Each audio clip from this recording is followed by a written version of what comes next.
Asia markets are mostly green as investors anticipate a Fed rate cut decision. Rwandan coffee producers are creating a caffeine buzz in China.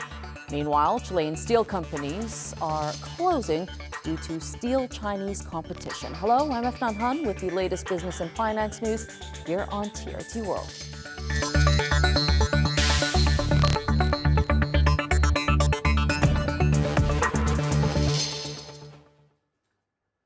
Asian markets showed mixed performance on Tuesday, driven by a stronger yen and anticipation of the Federal Reserve's policy meeting.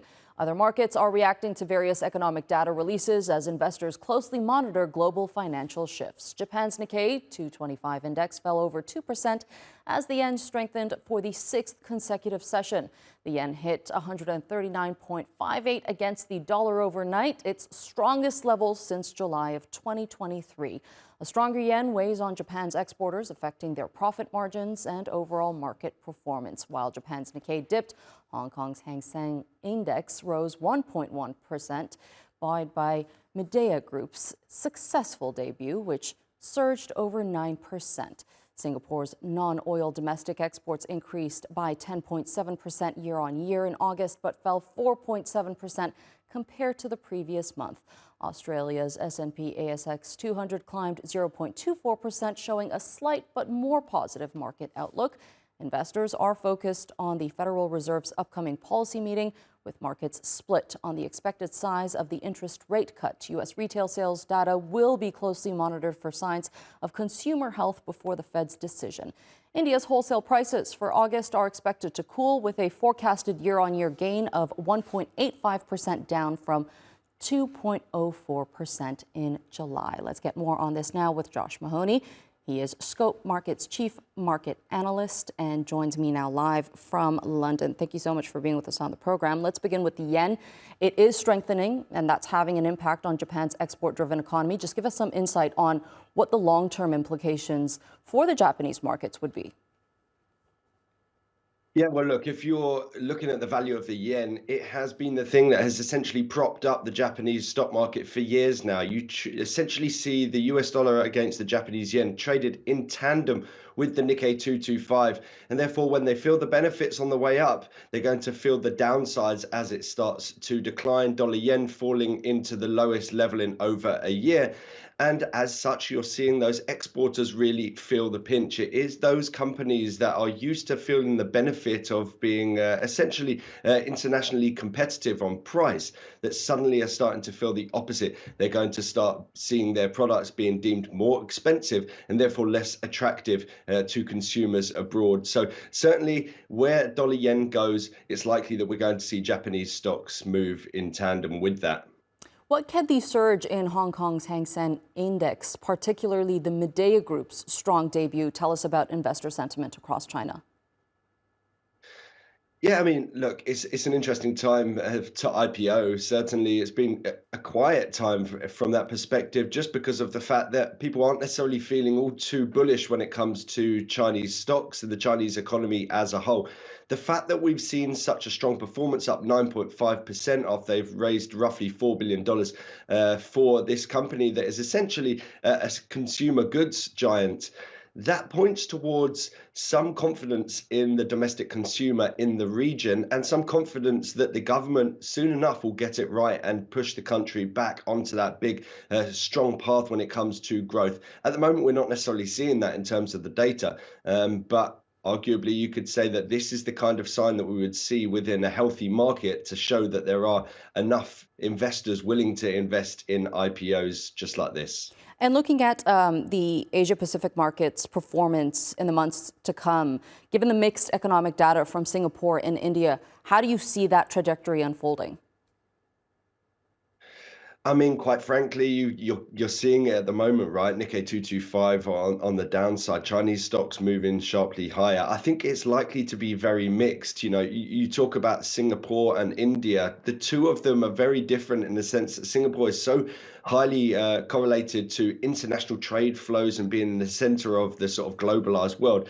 And whilst India, of course, exports, they are really highly reliant on that domestic growth. It's easier when you have a country that has very strong domestic growth to be able to continue to grow at a fast clip. So I would say Indian stocks do continue to look relatively attractive. But as we move forward and we move into a period where globally interest rates are coming down and the cost of borrowing is coming down, there's a hope that we will see a pro-growth stance. And that should really benefit the Asian region, which generally is known as a big manufacturer and a big exporter around the world. And before I let you go, Josh, I just want to get your thoughts on how Asian markets might react to the Federal Reserve's rate decision. It is on the horizon. Can you just give us an idea of how the Asian markets might react to larger than expected interest rate cuts? Well, this is the interesting thing, right? Normally you would see in the lead up to something like this, markets behaving in a certain way when you see increased odds attached to a single event. For example, if we were to see an oversized rate cut of 50 basis points, you would typically, certainly if you asked me a year ago, what would you think the market reaction would be? You would say it's positive for markets.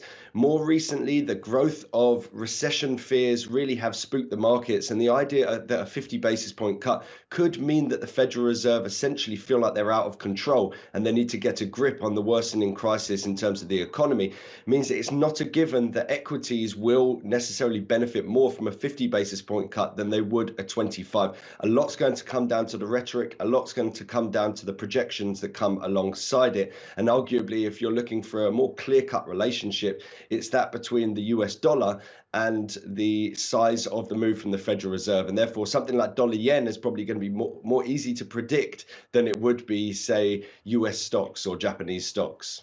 Indeed. Joining us live there for us in London, Josh Mahoney. Thank you so much for being with us here on the program.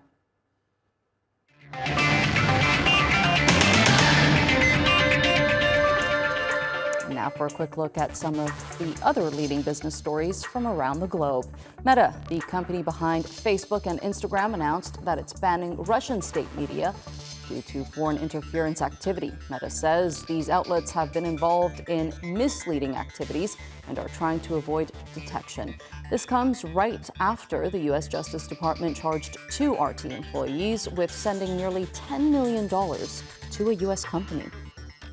Apple shares dropped nearly 3% on Monday following disappointing pre-order data for the iPhone 16.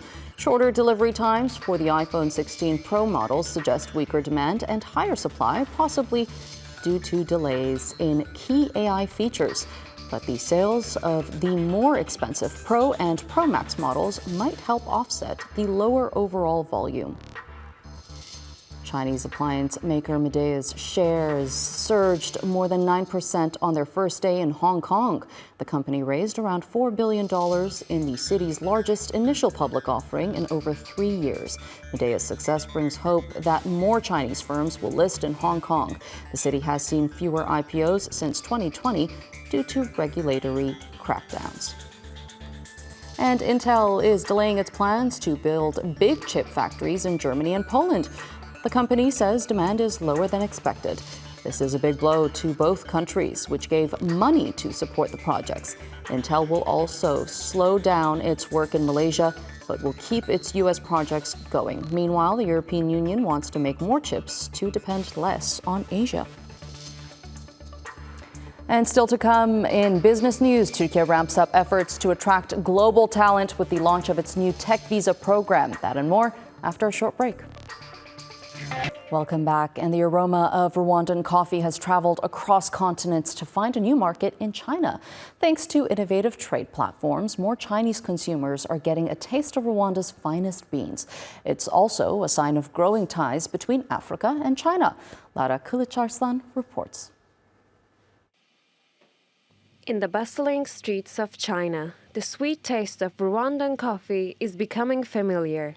More Chinese consumers are enjoying these rich beans thanks to the China International Import Expo and e-commerce platforms. Rwandan coffee is making its way into homes and cafes, bringing a new flavor to China's market. But it's more than just coffee. It's about opportunity. These platforms are helping them sell their products directly. It's a big change for Rwandan farmers, cutting out the middlemen and opening new doors. The development of China's e-commerce is very good. We have already been on various Chinese platforms before, conducting live streams to sell coffee beans. It has been very popular. We have sold a lot of goods. The partnership between Rwanda and China started years ago. In 2018, Rwanda launched the electronic world trade platform with China's e-commerce giant Alibaba. This made Rwanda the first African country to take part in this digital trade initiative. Since then, Rwandan products have been entering China through online platforms. This China International Import Expo is actually a very good platform. I also think that there will be many suppliers, and many people are specifically focusing on our African products. Meanwhile, trade between China and Africa is strengthening. In the first half of the year, it rose 5.5% to more than $166 billion. China has been Africa's biggest trading partner for 15 years. More than 1,000 enterprises are now preparing for the next China International Import Expo in November. Some products from Africa, due to the long distance in transportation to China, are not well known to our domestic consumers. The China International Import Expo is therefore such a great platform that it allows African enterprises and products to enter the Chinese market and expand their influence in China. The coffee is selling fast, and traders are optimistic. Digital platforms are creating direct links between distant regions. As Rwandan coffee beans continue to fill Chinese cups, the future looks promising for more African products to find their place on the table. Lara Kılıçarslan, TRT World. Let's now further discuss this and cross to Beijing and speak with Kojo Ahyakba, who is an agribusiness advisor. Thank you so much for being with us on the program. Now, Rwandan coffee is increasingly finding its way into the Chinese market through the China International Import Expo. Just give us some insight into how this expo has helped Rwandan coffee brands build their presence across the country in China. Thank you very much for having me. First of all, I would like to highlight that Rwanda exports to other parts of the world beyond exporting to China, which is a recent market that the Rwandan government, through its actors, have been able to found within the Chinese market. From this year alone, Rwanda has exported over 177,000 bags of coffee across the world. Europe accounts for 39% of this export. America accounts for about 12.2% of this market. Asia accounting for 5.1%. With respect to the Chinese market, it's among one of the newly markets that the Rwandan government effort is trying to find for growers in that part of the world. Through the CIIE, that is the export promotion by the Chinese government and its collaboration with the Rwandan government, it has been able to provide an important platform to introduce the Arabica coffee. First of all, the major type of coffee that is grown in Rwanda is Arabica coffee, which is the premium version of the coffee that has been able to be introduced to the Chinese market and has been made possible by the export, as you rightly mentioned, the major Chinese coffee brand distributors across. Right. I want to focus a bit on e-commerce as well, because e-commerce is playing a paramount role in the growth of this sector. Digitalization has added $4 extra per kilogram for Rwandan coffee farmers. So just how crucial has e-commerce been in transforming the incomes and operations, for that matter, of these farmers? E-commerce role has essentially been able to help the coffee traders be able to transform their incomes by allowing them to cut off middlemen that often sell the products to buyers. But they've been able to, through e-commerce, they've been able to cut out these middlemen, sell directly to markets that are able to pay premium prices, just like you mentioned. This is one of the major means that is able to help make greater impact over this life. All right, Kojo Ahiakpa, thank you so much for being with us on the program and sharing that analysis with us. I appreciate it. Moving on now, and the global steel industry has been under siege for years, with countries around the world struggling to compete against a flood of cheap Chinese imports. After 74 years, Chile's largest steelmaker, WACHIPATO, shut down its blast furnace, resulting in the loss of thousands of jobs. Omar Bakalolo reports. In the 1990s, many Latin American nations embraced neoliberalism, hoping it would lead to stronger economies. But this free market approach has made countries vulnerable to global competition, particularly from China. In recent years, Chinese steel, sold at prices below even the cost of raw materials, has flooded Latin American markets, leaving local producers unable to compete. On Monday, Chile's largest steelmaker, WACHIPATO, closed its doors after 74 years of operation, becoming the latest casualty of this unrelenting pressure. Well, China was definitely what ultimately finished us off. They're selling below the prices of raw materials. I mean, we managed with steel prices at 40% less, but I think everything that was done came too late. The response was also too late. For decades, steelmaking was a cornerstone of economic growth in Chile and other parts of Latin America. It created jobs, built infrastructure, and shaped the identity of communities. And now, the fallout from this closure will be felt deeply in the region. It will be chaos. Here in the region, chaos. Because you have to consider that there are approximately 4,000 direct and indirect workers, around 4,000. But we also have to remember that each worker has a family, wives, children, education, food, debts. But when this is over, when the plant's furnace shuts down, what will happen to all these workers? The problem isn't limited to Latin America. China's market practices have also raised concerns across the globe, as the industries in Europe, the US, and beyond suffer the consequences of its aggressive strategy. In response, some countries have recently imposed higher tariffs on Chinese products to protect local businesses. And we've seen this story before. Over a decade ago, massive PRC government support led to below-cost Chinese steel that flooded the global market and decimated industries across the world and in the United States. I've made clear that President Biden and I will not accept that reality again. I know that these serious concerns are shared by our allies and partners from advanced economies to emerging markets. The closure of factories like WACHIPATO serves as a reminder that while cheap exports may lower prices, they threaten a range of industries and the livelihoods of millions of people. Omar Bakalolo, TRT World. India is set to add record renewables by March of 2025 as the country accelerates its renewable energy push after falling short of its 2022 clean energy target.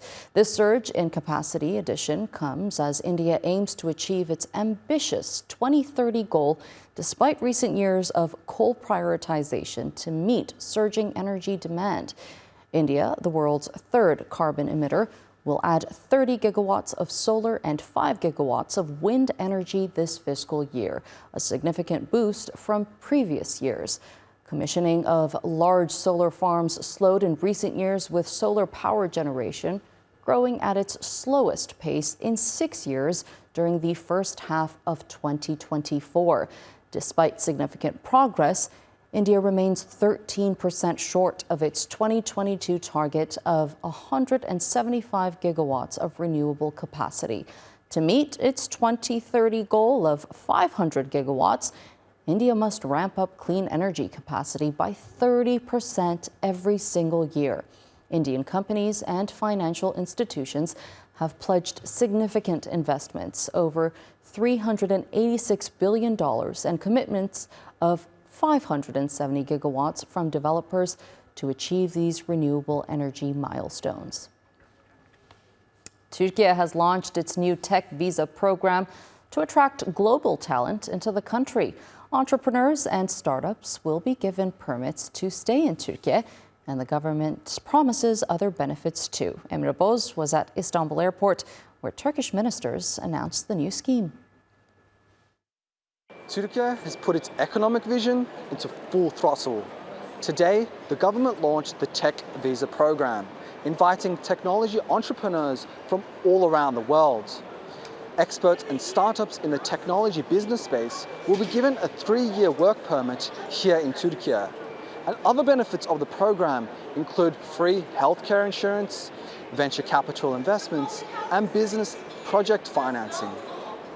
Turkey hopes that by attracting all of this entrepreneurial talent, that they can create an innovative technology ecosystem. The government believes that through programs like this, economic growth can be furthered well into the future. Turkey Tech Visa program is not just only a permit in coming to Turkey.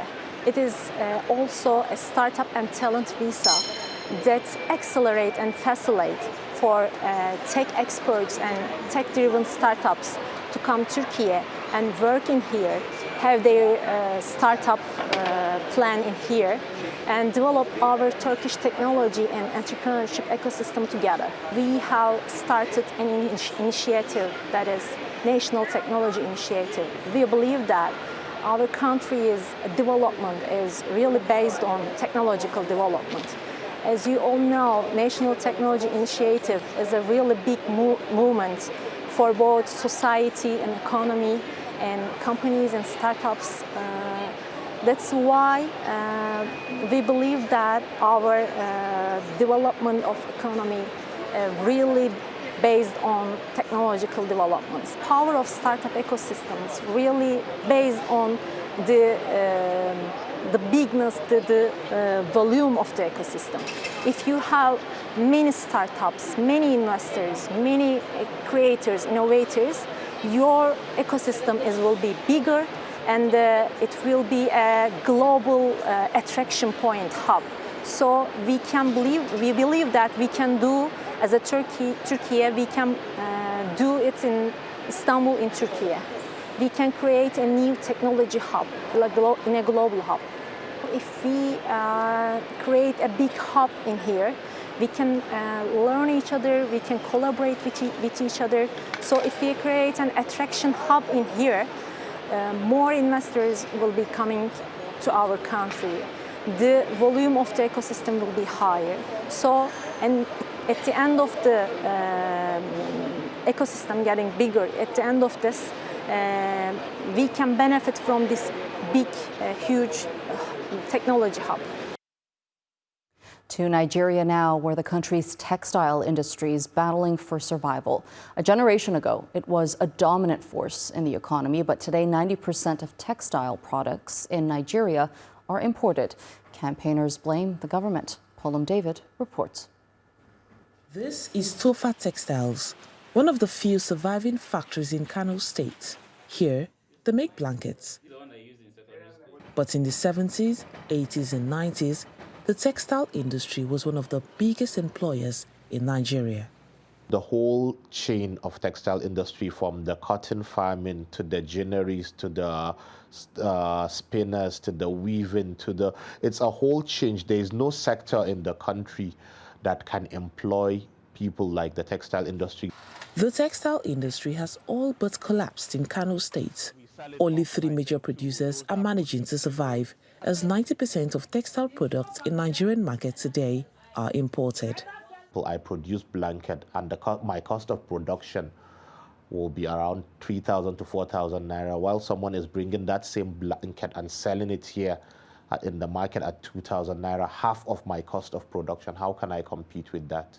These challenges have led to the shutdown of many textile businesses. This is the former company we work. And workers such as Adamu Ali are now left without a job after spending 14 years in the industry. My former textile company, Territories, that I'm working, we are over 200 plus when we are working. But now there is nobody since the company has been closed. Many of our workers, they have, due to the failure of the company, they lose hope. Some of them, they are late. Some of them, they paralyze. You know, like me, after I left the textile, I really suffer a lot. The decline of the textile industry has worsened Nigeria's unemployment rate. Experts say reviving it would not only create millions of jobs, but also help reduce billions of dollars spent each year on imports. Formerly here in Kano, if you go around, you see how youths are working. So they don't have time for insecurity, but now everybody is sitting at home. The industries are closing. They are packing away to our neighboring countries. So we are appealing to the government to come in and see how they can salvage the situation. Nigerian authorities say they have secured $3.5 billion in investments to revive the country's textile sector. But experts say much more needs to be done. Paulum David, TRT World, Kano. And that's a wrap on all of your business news for now. From me and the team here in Istanbul, thank you for watching. Bye for now.